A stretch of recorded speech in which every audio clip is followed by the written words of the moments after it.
नमस्ते मित्रों, जोहार। मैं गंगा माता खोपोली से आज आप लोगों के बीच में बहुत अरसे बाद एक नई वीडियो के साथ उपस्थित हूँ और हो सके अगले आने वाले दिनों में इसका सीरीज आएगा और ये सीरीज किसके ऊपर रहेगा आगे के वीडियो के पार्ट में आप लोगों को पता चल जाएगा। और ये जो वीडियो का मैं सीरीज लाने जा रहा हूँ, झारखंड, बंगाल, उड़ीसा और इसके आसपास के जितने भी लोग रह रहे हैं उनको भली भांति मालूम होगा कि अभी वहाँ पे उस क्षेत्र में चल क्या रहा है। बहुत सारे मुद्दे थे पिछले लगभग एक साल से झारखंड में, स्थानीयों को लेके, 1932 को लेके, खतियान को लेके, भाषा को लेके, बहुत सारी चीज़ों को लेके उथल पुथल और राजनीतिक उठापटक का ये दौर रहा है पिछला एक साल। और पिछले करीब महीने डेढ़ महीने से जब से पश्चिम बंगाल में रेल टेका आंदोलन कुर्मी समुदायों द्वारा एसटी इंक्लूजन को लेके की गई थी, जिसके बाद उड़ीसा में तो उतना नहीं लेकिन बंगाल और झारखंड की राजनीति में एकदम से उबाल आ गया। इस दौरान जितने भी उस परिक्षेत्र के बुद्धिजीवी हैं वो अपनी अपनी बातों को लेके, अपने विचारों को लेके, हिस्ट्री से लेके, एंथ्रोपोलॉजी से लेके, भाषा से लेके और बहुत सारे कल्चरल एस्पेक्ट्स को लेके लोगों के सामने आ रहे हैं और अपने विचार को रख रहे हैं। कुर्मी के पक्ष से इनके बुद्धिजीवी आ रहे हैं और उनके विरोध में, तो उनके विरोध में कौन है, तो वहाँ के जो अभी के भारत गणराज्य के अनुसूचित जनजातियों के लिस्ट में जो जितने भी समुदाय हैं, उन समुदायों में से उनके जो बुद्धिजीवी हैं वो कुर्मी को लेके अपने अपने विचारों को विभिन्न प्लेटफॉर्मों के माध्यम से रख रहे हैं। और उन्हीं प्लेटफॉर्मों के बहुत सारे विचारों को और बहुत सारे लोगों को और सोशल मीडिया का भी जितने भी माध्यम है, यूट्यूब हो, फेसबुक हो, ट्विटर हो, इन सारे के माध्यमों से उनके कमेंट्स मैं देखता हूँ, उनके विचारों को जो पढ़ता हूँ और उसके बाद बुद्धिजीवियों के विचारों को भी देखता हूँ, तो उसके बाद मुझे लगा कि मुझे कुछ पॉइंट्स के ऊपर वीडियो बनाना आवश्यक हो गया है। और इस क्रम में आज आप लोगों के बीच में एक वीडियो के साथ उपस्थित हूँ। अभी करीब 15-20 दिन पहले सेंट जेवियर के कोई हिस्ट्री विभाग के विभागाध्यक्ष थे, यानी एचओडी थे, फ्रैंकलिन बाखला साहब, उनका एक वीडियो बहुत सारा वायरल हुआ कि झारखंड में कुर्मी लोग अफीम की खेती करने आए थे। जो महाराष्ट्र के मराठा साम्राज्य के जो सेनापति थे राघोजी भोसले, जो बंगाल पे आक्रमण करते हैं, उस दौरान बहुत से कुंभी सैनिक झारखंड के, बंगाल के क्षेत्रों में या कहिए कि मानभूम के क्षेत्रों में बस गए थे। फिर उन्हीं से वहाँ का प्रचार प्रसार हुआ है। लेकिन हम ये अभी आधुनिक चीज़ों में नहीं आते हैं। और भी एक स्पेशली और एक जन का नाम लेना चाहूँगा झारखंड में, लक्ष्मी नारायण सिंह मुंडा। और इसके अलावे और बहुत सारे बुद्धिजीवियों को मैं सुन रहा हूँ, नाम में ये जो टॉप में है इनके मैं गिना चुका, फ्रैंकलिन बाखला और आपके लक्ष्मी नारायण सिंह मुंडा, गीताश्री उरांव, और इस तरह से बहुत सारे लोगों को मैं सुन चुका हूँ। और उनके विचारों को और उनके द्वारा तर्क दिए गए कुर्मी के लिए या कुर्मी के विरुद्ध ही कह लीजिए कि वो क्या कहते हैं कुर्मी को लेके और सच्चाई कितनी होती है, या कुर्मी के सापेक्ष में जो वो लोग बोल रहे हैं वो भारत के अन्य क्षेत्रों में वो कितनी प्रभावी होती है, इस पे आज हम चर्चा करेंगे। अभी सिर्फ 1-2 हफ्ते की बात नहीं है, पिछले करीब 1.5 महीना से ये माहौल बना हुआ है। और जो एक चीज़, जो सबसे कॉमन चीज़ जो उठ के आती है कुर्मी को लेकर जब बोला जाता है कि आदिवासी कोई ऐसे थोड़ी बन जाएगा। देखिए, कॉमन सी बात है, जितनी बुद्धिजीवियों का आपने सुना होगा, ये कॉमन सी बात है कि आदिवासी कोई ऐसे थोड़ी बन जाएगा। आदिवासी जन्म से होता है। आदिवासी का रेस होता है, नस्ल होता है। सबको ऐसे आदिवासी बन जाएगा? कुड़मी का रेस क्या है, कुड़मी का नस्ल क्या है? वो कुछ हवाला देंगे, लेकिन वो जो हवाला दे रहे हैं और उनके जो तर्क होते हैं, मैं उन्हीं को सिर्फ अभी कोट करूँगा। मैं वो कह रहे हैं कुछ भारत में आदिवासी है या झारखंड में जो आदिवासी हैं वो एस्ट्रोलॉइड नस्ल के या प्रोटो एस्ट्रोलॉइड नस्ल के हैं, ठीक है। और कुड़मी लोग आर्यन नस्ल के हैं, कुड़मी लोग आर्यन नस्ल के हैं, इसलिए ये आदिवासी नहीं हो सकते हैं। आदिवासी होने के लिए प्रोटो एस्ट्रोलॉइड या द्रविडियन होना चाहिए, ये चीज़ बोलता है। दूसरा ये लोग बातों बातों में ये चीज़ स्थापित करने में लग जाते हैं आदिवासी एक नस्ल होता है। अरे भाई, आदिवासी एक नस्ल होता है, किस एंथ्रोपोलॉजिस्ट ने इनको डिफाइन किया है? आदिवासी एक नस्ल होता है? कहाँ के आदिवासी का एक नस्ल होता है? आदिवासी नस्ल करके या आदिवासी शब्द जो आप बोल रहे हो, ये आदिवासी शब्द मान्यता प्राप्त है, कॉन्स्टिट्यूशनल है। कितने एंथ्रोपोलॉजिस्ट ने आदिवासी शब्द को लेके एंथ्रोपोलॉजी में मानव के जितनी भी रेसेस हैं उनमें डिवाइडेशन हुआ है।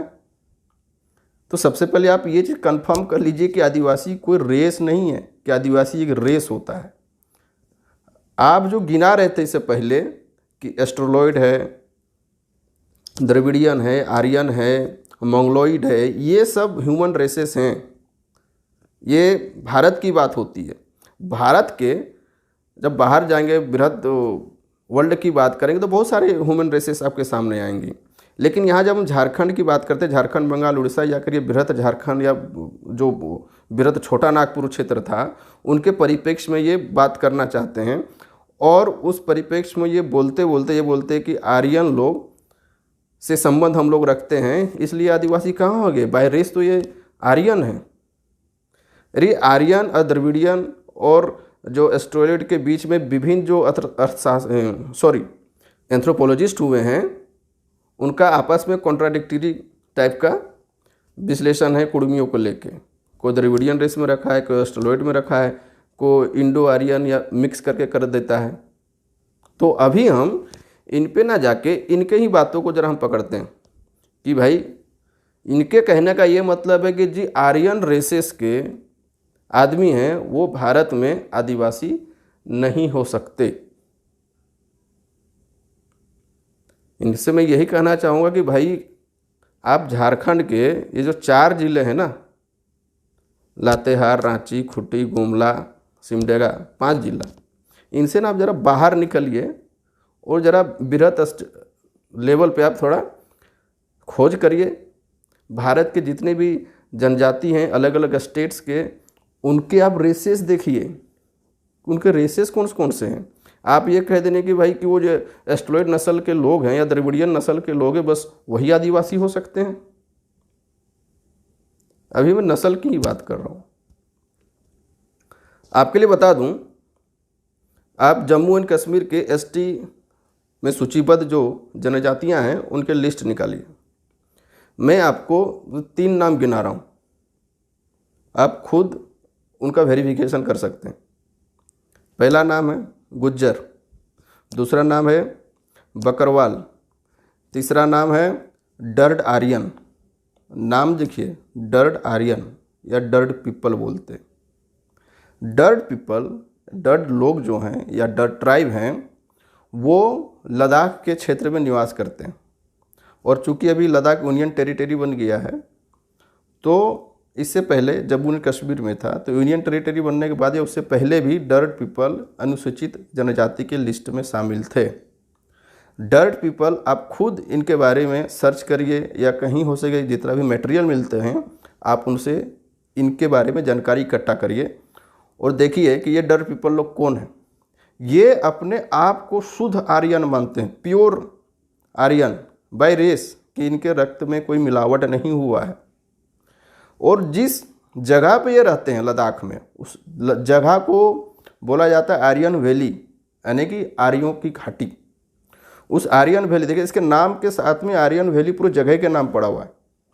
और उस जगह पे ये निवास करते हैं और वो अपने आप को आर्यन कहते हैं। और कहीं कहीं कोई कोई बोलता है कि हम सिकंदर के डिसेंडेंट हैं, उनके वंशज हैं, हम यहीं पे ठहर गए थे।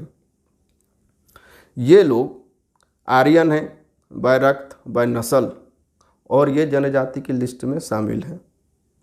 गुज्जर का भी यही दावा है कि हम विशुद्ध आर्यन रक्त हैं, जो अभी तक हम में मिलावट नहीं हुआ, किसी अन्य नस्ल के साथ हमारा फेटाफेटी नहीं हुआ है। और ये लोग जम्मू एंड कश्मीर के एसटी लिस्ट में शामिल हैं। इनका एक सब ग्रुप है बकरवाल, ये भी सब ग्रुप मतलब उसी रेस का है, यानी आर्यन नस्ल के हैं, और ये भी एसटी में शामिल है। आप ये बताइए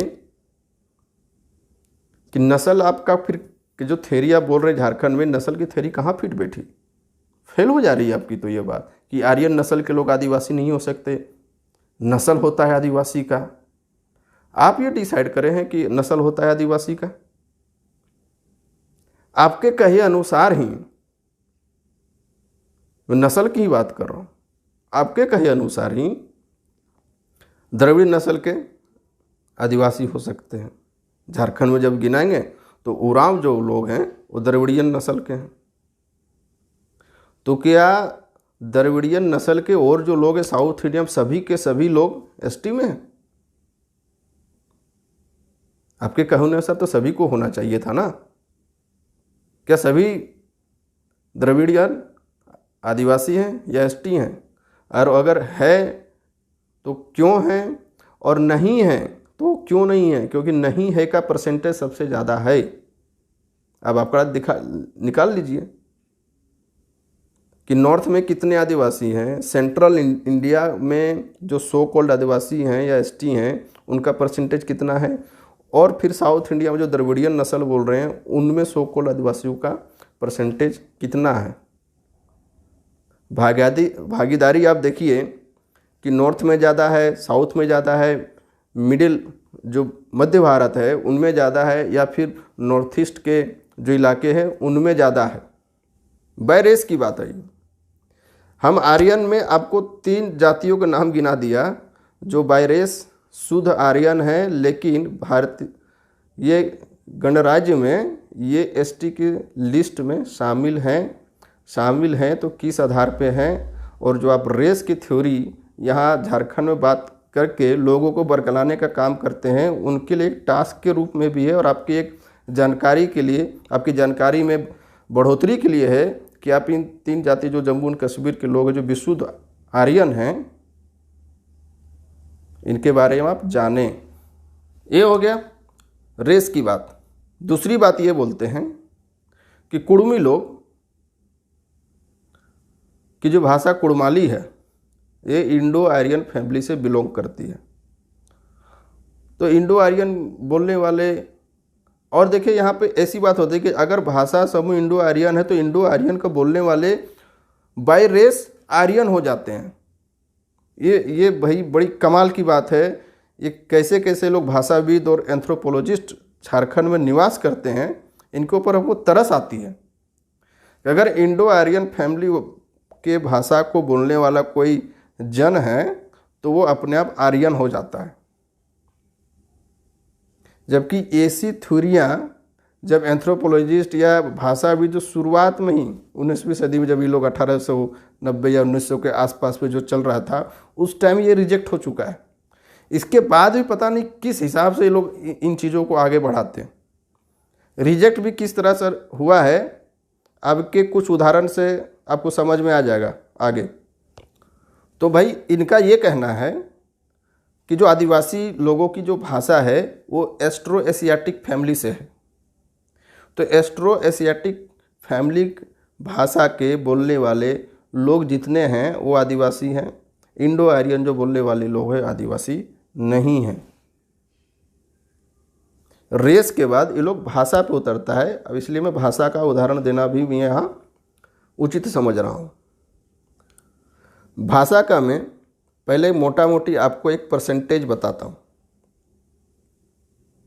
इनके कहे अनुसार एक चीज़ बराबर दिखता है कि एस्ट्रो एशियाटिक फैमिली को बोलने वाले जितने भी समुदाय हैं, ग्रुप्स हैं, सब ग्रुप्स हैं, वो सभी भारत में एसटी की लिस्ट में सूचीबद्ध हैं।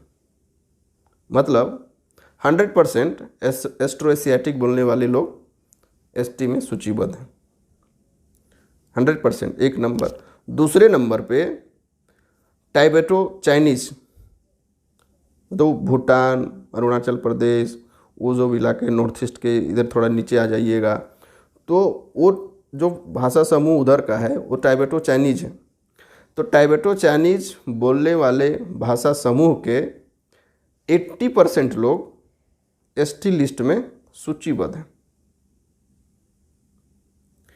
3% द्रविडियन भाषा समूह फैमिली के बोलने वाले लोग एसटी में सूचीबद्ध हैं। द्रविडियन से सिर्फ 3%। और इंडो आर्यन फैमिली भाषा समूह बोलने वाले जो लैंग्वेज ग्रुप हैं उनमें 1% लोग, ओनली 1% लोग एसटी में सूचीबद्ध हैं। तो भाषा के समूह के आधार पे भी सभी भाषा समूह के लोग भारतीय गणराज्य के एसटी लिस्ट में सूचीबद्ध हैं। अब मैं यहाँ पे एक उदाहरण देना चाहूँगा। भारत में जो सबसे बड़ी जनजाति ग्रुप है, जो सबसे बड़ी गिनती होती है, 2013 में तो बोलते सबसे बड़ी जनजाति ग्रुप थी भील, फिर गोंड, फिर संथाल। ये टॉप 3 भारत की जनजाति समूह हैं। तो गोंड और भील में आपस में चलता है, कभी गोंड नंबर 1 चला जाता है, कभी भील नंबर 2 आ जाते हैं। लेकिन जो भी ये भील जो एक बहुत बड़ा समुदाय है भारत का। भील का पहले बाय रेस की बात करेंगे तो बाय रेस इनको द्रविडियन या प्रोटो एस्ट्रोलॉइड की सूची में वर्गीकृत किया जाता रहा है। देखे तो भाई इनकी जो भाषा कायदे से होनी चाहिए द्रविडियन भाषा समूह से होनी चाहिए थी, या एस्ट्रो एशियाटिक भाषा समूह से होनी चाहिए थी। तो भील लोग बाय रेस द्रविडियन हैं और इनकी जो भाषा भीली है वो इंडो आर्यन फैमिली से आती है। तो एक बाय रेस द्रविडियन या प्रोटो एस्ट्रोलाइड के लोग इंडो आर्यन की भाषा कैसे बोलते हैं? उनकी जो भीली भाषा है, जो अपने नाम के साथ जिसको झलकता है, सेम जैसे कुड़मी है, उनकी भाषा कुड़माली है। तो कुड़मी का बाय रेस अलग अलग एंथ्रोपोलॉजिस्ट अलग अलग बात बोलते हैं, और उनकी भाषा जो कुड़माली है इनको इंडो आर्यन फैमिली ग्रुप में रखती है। सेम भील के साथ भी यही है कि इनका भी जो रेस वाइज जो प्लेसिंग है अलग अलग होता है, और इनकी जो भाषा है भीली वो इंडो आर्यन भाषा फैमिली से संबंध रखती है। फिर आप इनको आदिवासी के जो आप डेफिनेशन देते हैं झारखंड के बुद्धिजीवी लोग, उन पे इनको आप रखते हैं या नहीं रखते हैं? तो आपका भी यहाँ जो थ्योरी है गलत साबित हो रही है कि बाई रेस अगर कोई है तो उसी रेशियल समूह की जो भाषा उनको ही बोलना चाहिए। बाई रेस की बात करें तो उत्तर भारत के जितने भी स्टेट हैं और उनमें जो जातियां हैं, जनजातियां हैं जो एसटी में हैं, उनके भाषा समूह की बात करिए कि कौन सी भाषा समूह की भाषा वो बोलते हैं। फिर आप ये तर्क यहाँ झारखंड में लोगों को दीजिएगा। तीसरा बात जो निकल के आता है कि कुड़मी लोग महाराष्ट्र से आया, यूपी से आया, तो यहाँ के आदिवासी कैसे हो सकते हैं? ये इनके आने का जो काल है ये निर्धारण कैसे करते हैं ये लोग? एक कोई काल का एक बाउंड्री लाइन या बोलिए कि एक जो सेपरेशन लाइन है ना, वो खींच दीजिए आप कि इसके ऊपर के जो लोग हैं पहले वाले वो आदिवासी है, इसके बाद के आदिवासी नहीं है। कोई टाइमलाइन है आपका आने या जाने का? आप कुड़मी के संबंध में ये बोल देते हो, ये सिर्फ थ्योरी है कि भाई महाराष्ट्र से आया, यहाँ से आया। आपकी भी तो बात है कि मुंडा लोग छोटा नागपुर के क्षेत्र में कब प्रवेश करते हैं, आपका भी तो इतिहास है। तो क्या मुंडा लोग जब झारखंड में प्रवेश किए थे उनके समय काल को मान लिया जाए एक बाउंड्री लाइन? मुंडाओं के बाद और कोई नहीं थे? मुंडाओं के पहले यहाँ लोग नहीं रहते थे क्या? मुंडाओं का यहाँ उत्तरी छोटा नागपुर या छोटा नागपुर पूरा ही क्षेत्र कह लें, क्या यहाँ रह रहे लोगों के साथ उनका संघर्ष नहीं होता है? क्या इनके किंवदंती और दंत कथाएँ हैं उनमें इनका जिक्र है या नहीं है?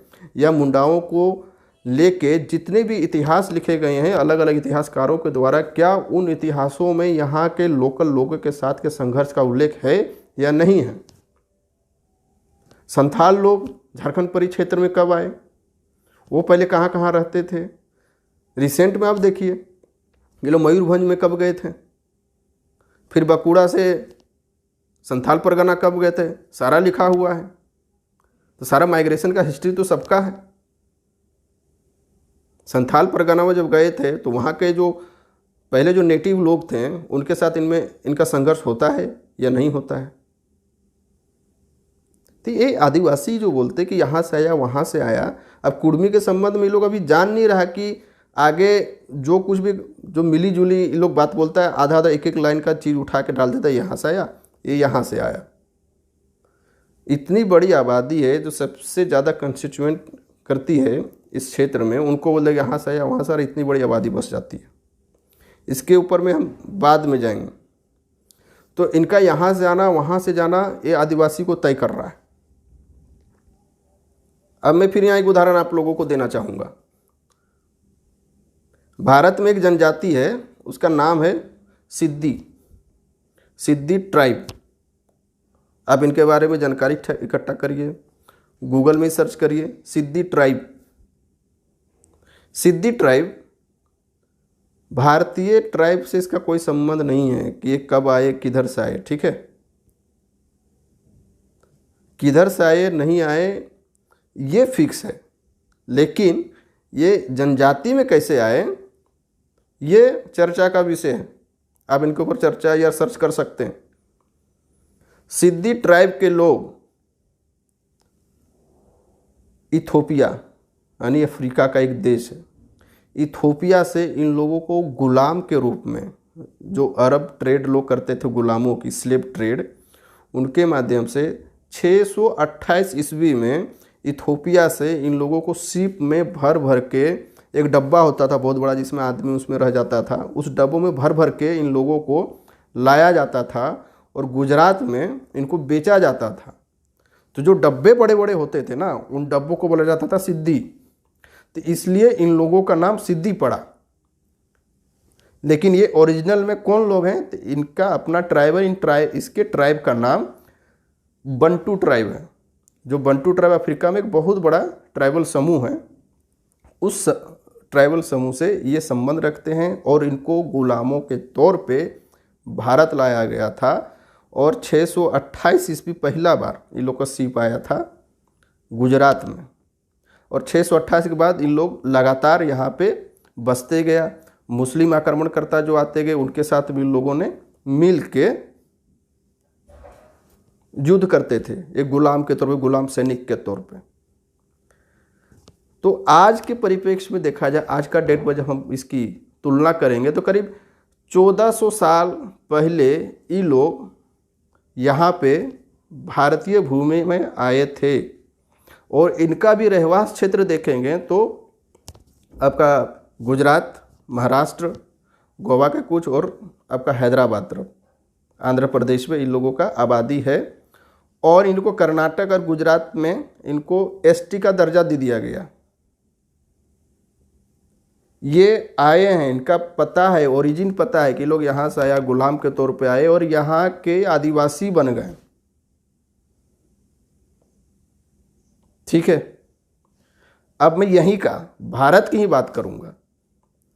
भारत के अपने झारखंड की बात करूँगा तो अपने झारखंड के बहुत से जनजाति समूह के लोग, मसलन मुंडा, संथाल, उरांव, हो, या और भी जो सदानी लोग हैं, कुड़मी, इन लोग को अंग्रेज लोग ले गया असम के चाय के बागानों में काम करने के लिए। थोड़ा कंपैरिजन करिए कि अफ्रीका महाद्वीप कहाँ है? एक महाद्वीप से दूसरे महाद्वीप में आना होता है, इनका समय काल भी पता है 1400 साल पहले। और यहीं पे भारत में ही चाय के बागान में काम ले जाने का काम कितना है, 1900 के आसपास है इन लोगों का काम है, 1800 समथिंग रहेंगे, ठीक है।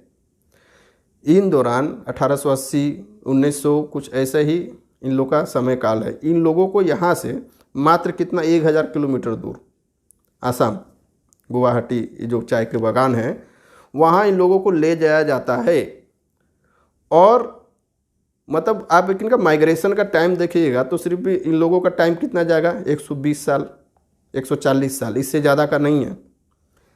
तो भारत भूमि से सटा हुआ, इंडियन मेनलैंड में सटा हुआ, कोई समुंदर या और कोई चीज़ नहीं है।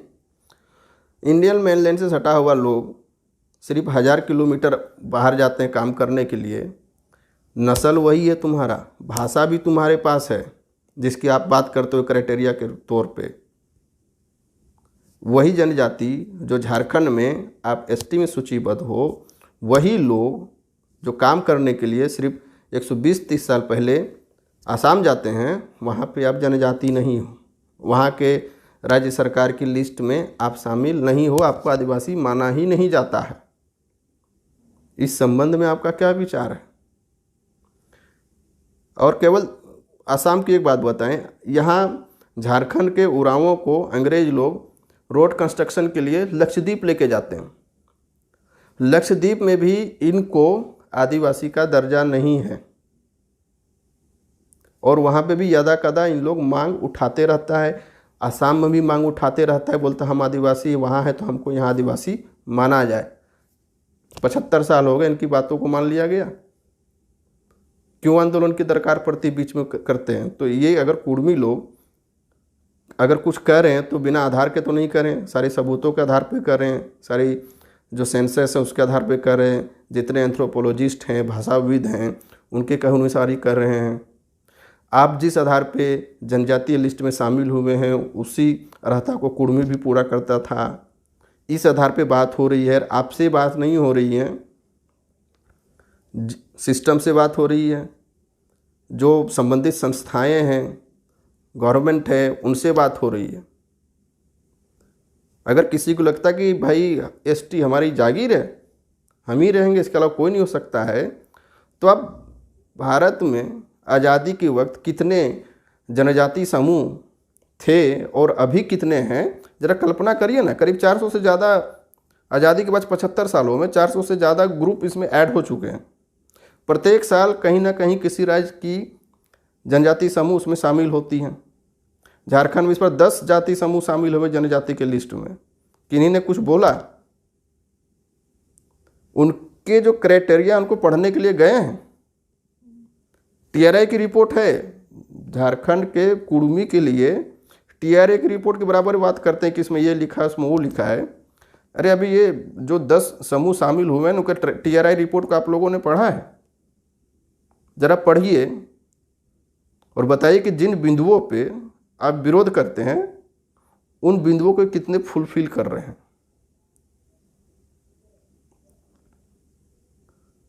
तो आज मैं जिन चीज़ों पे ये लोग ज़्यादा उठाते हुए उन्हीं चीज़ों को मैं आपको उदाहरण दे रहा हूँ और उनसे सवाल भी कर रहा हूँ। पहली बात थी रेस, दूसरी बात थी भाषा, तीसरी बात थी माइग्रेशन। अब चौथी बात जो ये लोग सबसे ज़्यादा बोलता है वो बोलता है रिलीजन को लेके, यानी धर्म को लेके। इनका कहना है कि कुर्मी जो लोग हैं ये हिंदू धर्म को मानने वाले लोग हैं, ऐसे आदिवासी कैसे हो सकता? आदिवासी ना मुस्लिम है, ना हिंदू है, ना बौद्ध है, ऐसे मैंने जनरली बोल देता है कि ये नहीं है वो नहीं है। इनका तर्क बैठता है या ये लोग ऐसा ही बोल देता है? मैंने आदिवासी हिंदू नहीं हैं, हिंदू हैं, ऐसा करके मैंने एक स्पेशल वीडियो बना हुआ था, आपको डिस्क्रिप्शन में वो मिल जाएगा। डिटेल से मैंने पूरे भारत के जो जनजाति समूह हैं उनके रिलीजन को लेके मैं बात किया था। और जब आज यहाँ फिर से बात होती है इसको मैं ज़रा शॉर्ट में ही बता देता हूँ, चूँकि वीडियो काफ़ी लंबा हो जा रहा है। तो हम पहले हिंदू पे नहीं जाते। आप लक्षद्वीप के 98% लोग वहाँ का मुस्लिम हैं और उतना ही परसेंट में लोग आदिवासी हैं, यानी एसटी हैं। मतलब कि पूरी की पूरी मुस्लिम आबादी वहाँ की एसटी है। धर्म कहाँ गया? जम्मू कश्मीर के मैक्सिमम जो 7 ग्रुप हैं उनमें से 1-2 को छोड़ के डर्ड और ये गिद्दी वगैरह हैं, इनको छोड़ दिया तो मैक्सिमम लोग वहाँ के मुस्लिम। नॉर्थ ईस्ट को आपको बताने की ज़रूरत नहीं है। आज मैं जब वीडियो बना रहा हूँ तो झारखंड के जो लोग इन चीज़ों को उदाहरण देते हैं, अभी आज के पेपर में, सोशल मीडिया में मैंने बहुत सारा चीज़ देखा, ये कबर पर्व मना रहे हैं, मोमबत्तियाँ जल रही हैं। झारखंड के रांची के कोई भी रोड में पार होइए ना, आपको गिरजाघर ज़्यादा दिखाई देंगे, चर्च ज़्यादा दिखाई देंगे, मंदिर दिखाई देंगे, सरना स्थल दिखाई देंगे, क्या दिखाई देता है? और मैक्सिमम जो बुद्धिजीवी आते हैं इनके नाम ही फ्रैंकलिन बाखला, तो डेविड, विलियम ऐसे करके नाम आते हैं, सरनेम टोटेम लगा के, ठीक है। तो ये लोग जो धर्म को लेके कुर्बी को बोलते हैं, अभी झारखंड में यही बोल के आज कबर पर्व हुआ, खिजूर पर्व होता है। अभी आने वाला जो दिसंबर में महीना आएगा 25 दिसंबर को, देखिए कैसे रौनक बढ़ती है। कौन लोग हैं ये मनाने वाले? कहाँ रिलीजन की बात आ जाती है? तब तर्क का दिया जाता है कि भैया, तर्क दिया जाता है कि धर्म तो बदल सकते हैं, जात थोड़ी ना बदलेगी। भाई वाह! लेकिन कुर्मी अगर हिंदू की बात करेगा तो ये नहीं हो सकता है। आपके तर्क कहे अनुसार जो उधर का लोग है, आर्यन का जो मैंने नाम गिनाया, वो किस धर्म को लोग को मानते हैं? लद्दाख में मैक्सिमम जो लगभग 80% जो एसटी आबादी है वो बौद्ध धर्म को मानती है। क्यों? फिट रिलीजन के फिट में कैसे बैठ जा रहा भाई? नॉर्थ ईस्ट को आप देख लीजिए ना, नॉर्थ ईस्ट में तो हो गए इतने बड़े बड़े चर्च का रिकॉर्ड बना दिया है। आपके छत्तीसगढ़ में चर्च का रिकॉर्ड एशिया का इतना बड़ा, उसका एशिया का इतना बड़ा, एक होड़ सी मची हुई कि भारत में विश्व का सबसे बड़ा चर्च बना के खड़ा करने रिकॉर्ड होगा, एशिया में रिकॉर्ड होगा, विश्व में रिकॉर्ड होगा। ऐसे रिकॉर्ड करके आप लोग कंस्ट्रक्शन करते हो और बात करते हो कुर्मी के ऊपर कि ये आदिवासी में फिट नहीं बैठता है। अब सोचिए, आपको मैंने जितने भी चीज़ गिनाए हैं, आगे चल के इन बुद्धिजीवियों से और जितने भी पत्रकार बंधु हैं उनको भी कहना चाहता हूँ कि इन चीज़ों को उठाइए। जब वो बोलते हैं कि आर्यन लोग बाय नस्ल एक चीज़ होता है आदिवासी का, आर्यन लोग कैसे आदिवासी हो सकता है, तो आप उनको कहिए कि भाई ये डर्ड लोग, बकरवाल लोग, गुज्जर लोग आर्यन होते हुए एसटी में कैसे हैं। जब ये भाषा की बात करते हैं तो उत्तर भारत के जितने भी जनजाति समूह हैं, बायरेस, आर्यन और द्रविडियन होते हुए भी इंडो आर्यन भाषा की फैमिली कैसे बोलते हैं। जो माइग्रेशन की बात करते हैं तो उनका टाइमलाइन क्या है कि इतना के दौरान, इतना के ऊपर और इतना इसके नीचे आदिवासी हो सकते हैं, उसके ऊपर नहीं हो सकता है। अफ्रीका के सिद्दी ट्राइब यहाँ पे आके आदिवासी हो जाते हैं और यहीं के लोग आसाम जाते हैं तो आदिवासी नहीं होते हैं, लक्षद्वीप जाते हैं तो आदिवासी नहीं होते हैं।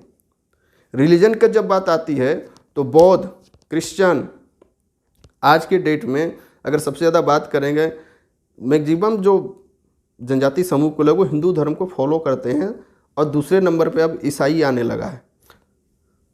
लेकिन कुर्मी के परिप्रेक्ष्य में आके हिंदू धर्म घुसा के अनर्गल प्रलाप करना शुरू कर देते हैं। ये सारे पॉइंट्स हैं, फैक्ट्स हैं, आप इनको कहीं भी वेरीफाई कर सकते हैं। मैं आपको ऐसे नहीं बोल रहा हूँ। मैंने जितने जनों के नाम बताए, रेस के आधार पे हो, भाषा के आधार पे हो, माइग्रेशन के आधार पे हो, रिलीजन के आधार पे हो, आप तो सिर्फ ये 4 पॉइंट ही तो उठाते हैं। उसके बाद लास्ट में आता है कस्टम का बात आता है। तो कस्टम के लिए आप अलग मैं इनके ऊपर वीडियो बनाऊंगा। इसमें बहुत लंबा हो गया है वीडियो में, बहुत सारी चीज़ कवर अभी करना है। तो बोला कि मैं तो एक सीरीज आएगा, तो कस्टम को लेके हो और आगे जो माइग्रेशन में जो बात कर रहे हैं तो माइग्रेशन में भी बहुत सारी चीज़ें इसमें जुड़ेगी। तो अभी के लिए बस इतना ही। आगे के वीडियो के लिए जोहार, नमस्ते, जय हिंद, जय झारखंड।